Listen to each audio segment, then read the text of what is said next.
अस्सलाम वालेकुम एवरीवन। तो पहले ही अपील के जो है इन दिनों काफी बिजी थी, शादी थी मेरे घर पे, ठीक तो बिजी थी। खैर अब मैं एक्टिव फिर से हो गई हूँ, तो पहले ही चैनल की अपील कर रही हूँ कि चैनल को सब्सक्राइब कर लीजिएगा। वीडियो अच्छी लगे तो जरूर एक लाइक दीजिएगा और अपने ख्यालात का इजहार करना तो बिल्कुल मत भूलिएगा।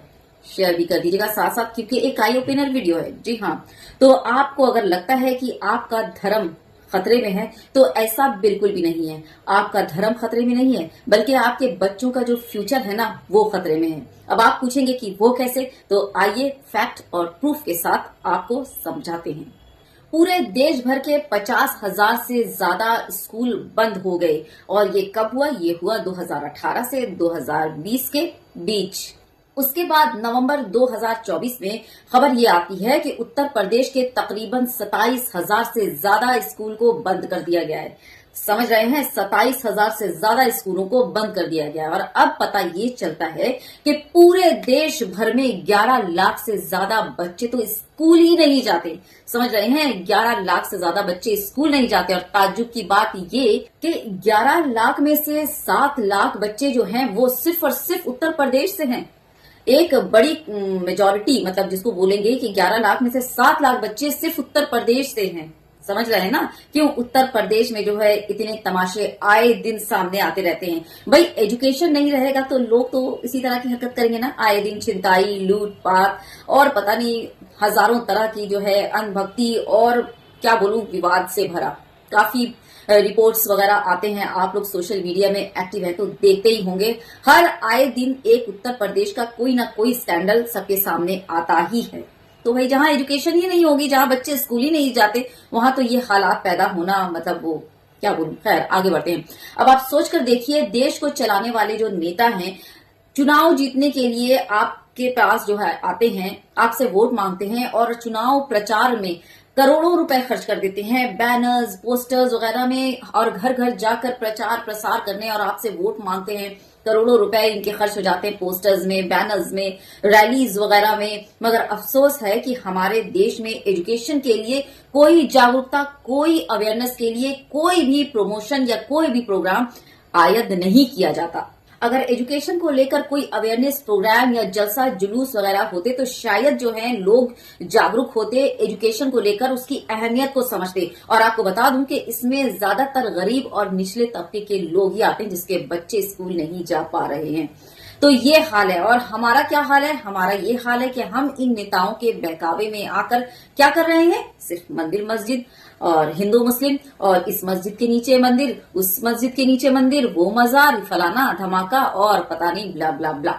अब आप जो है इसी में ही फंसे रहिए और आपके बच्चों को ये नेता जो है ना इसी तरह से दिमागी तौर पर एजुकेशन से दूर करके दिमागी तौर पर अपना गुलाम बनाते रहेंगे और आपके बच्चों का मुस्तकबिल इसी तरह से खराब होगा। कहीं रैली में जाते हुए कहीं गोलियां चलेंगी उन पर, तो कहीं जो है उन पर पथराव होगा, तो कहीं पुलिस उनको उठाकर ले जाएगी और जेल में भर देगी और उस बच्चे के बच्चों तक जो है कोर्ट और कचहरियों के चक्कर लगाते रहेंगे। और आजकल के वो जो प्राइवेट स्कूल्स हैं उनकी फीस और उनके एडमिशन्स और उनके चोंचले और उनके जो जितने भी अखराजात हैं, खर्च वगैरह हैं, जो एक्सपेंसेस आते हैं, उनका तो क्या ही कहना। और यहाँ मैं बिल्कुल भी जो हूं ना वो लोअर क्लास, उनको तो बिल्कुल बोल ही नहीं रही हूँ। मिडिल क्लास तक जो है ना वो आजकल के प्राइवेट स्कूल में हिम्मत ही नहीं कर सकते, सोच ही नहीं सकते कि वो अपने बच्चों को पढ़ाएं। लोअर क्लास की तो बात ही आप छोड़ दीजिए, उनकी क्या औकात। तो बस बोलने का मतलब ये ना कि प्राइवेट स्कूल्स जो रह गए ना, जो बड़े बड़े प्राइवेट स्कूल्स, वो सिर्फ करोड़पति, लखपति और बड़े बड़े बिजनेसमैन के बच्चों के लिए रह गए हैं। ना ही कोई मैं पहले ही बोल चुकी हूं कि आप लोअर क्लास की तो बात ही छोड़ दीजिए, मिडिल क्लास तक नहीं सोच सकता। तो क्या सरकार को इस मामले में जो है, अगर आप चलिए एक मिनट के लिए मान लेते हैं कि आप जो है वो सरकारी स्कूल बंद कर रहे हैं, तो क्या आपकी ये जिम्मेदारी नहीं बनती कि आप जरा लगाम कसे प्राइवेट स्कूलों पर, ताकि हर तबका के लोग जो है वो प्राइवेट स्कूल में जाकर अपने बच्चों को तालीम दिलवा सकें? कुछ तो जिम्मेदारी ले लो भैया, कुछ तो जिम्मेदारी लो। या सिर्फ जो है जनता को क्या बोलूं विवाद हो जाएगा ना।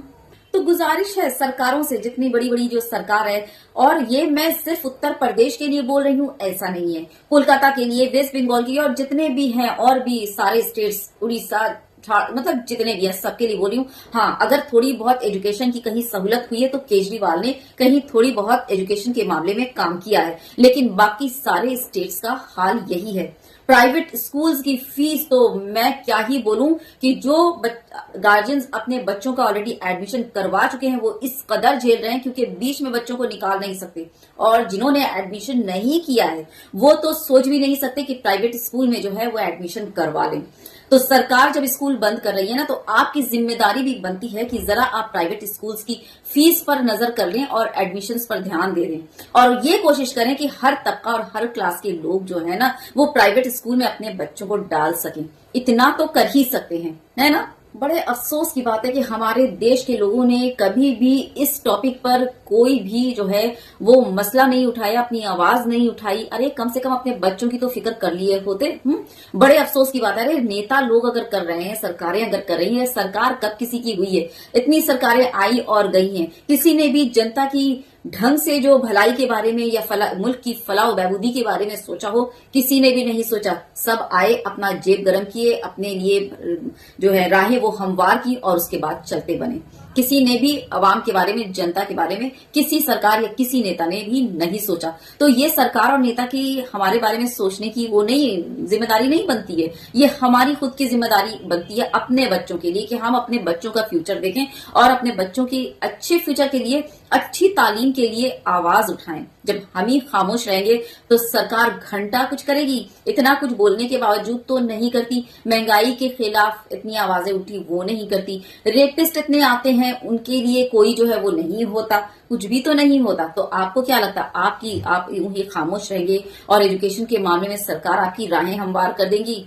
ये जानते हैं क्या है? इसे बोलते हैं ठेंगा। वैसे अंगूठा भी बोलते हैं, थम्स अप भी बोलते हैं, लेकिन अभी वीडियो के हिसाब से इसे ठेंगा बोलते हैं। समझ गए ना।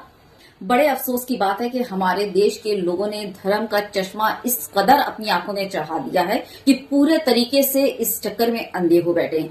हिंदू मुस्लिम मस्जिद मंदिर से इनको फुर्सत ही नहीं मिल रही कि ये खुद के अपने बच्चों का मुस्तकबिल, यानी कि अपने बच्चों की भलाई और उसके अच्छे फ्यूचर के बारे में सोचे। क्या ही बोलूं और क्या ही बोलूं, बस यही बोलूंगी कि देश को धर्म और मजहब के चश्मे से प्लीज मत देखिए, प्लीज मत देखिए। देश को एक सच्चा देशभक्त और एक अच्छे नागरिक बनकर देखिए। अपने देश का भला सोचिए और अपने बच्चों के फ्यूचर के बारे में भी सोचिए, अपने बच्चों का भी भला सोचिए। और ये सिर्फ और सिर्फ आपकी जिम्मेदारी बनती है, किसी नेता की जिम्मेदारी नहीं बनती, क्योंकि आप तो नेताओं को ये प्रस्ताव रखते नहीं कि हमें एजुकेशन चाहिए। आप तो मंदिर और मस्जिद और हिंदू मुस्लिम को लेकर ही खुश हो रहे हैं। तो कहां से वो नेता आपको स्कूल देंगे और अच्छे जो है अच्छी एजुकेशन प्रोवाइड करेंगे? ये आपकी खुद की, क्या बोलूं। तो खैर अब आगे और मैं क्या ही बोलूं, जितनी जल्दी इस बात को समझ जाइए बेहतर है। बस आगे मैं यही बोल सकती हूँ कि take good care of yourself. Jai Hind, Allah Hafiz. Share कर दीजिएगा वीडियो, अगर कुछ की आंखें खोल सकूं शायद, ठीक ना। बहुत ख्याल रखिए अपना, अल्लाह हाफिज। सोचिएगा जरूर एक बार जो मैंने कहा है ना। आपकी जिम्मेदारी बनती है अपने बच्चों की भी और साथ में अपने देश की भी। बनती है कि नहीं, कमेंट बॉक्स में जरूर बताइएगा। फाइनली अल्लाह हाफिज।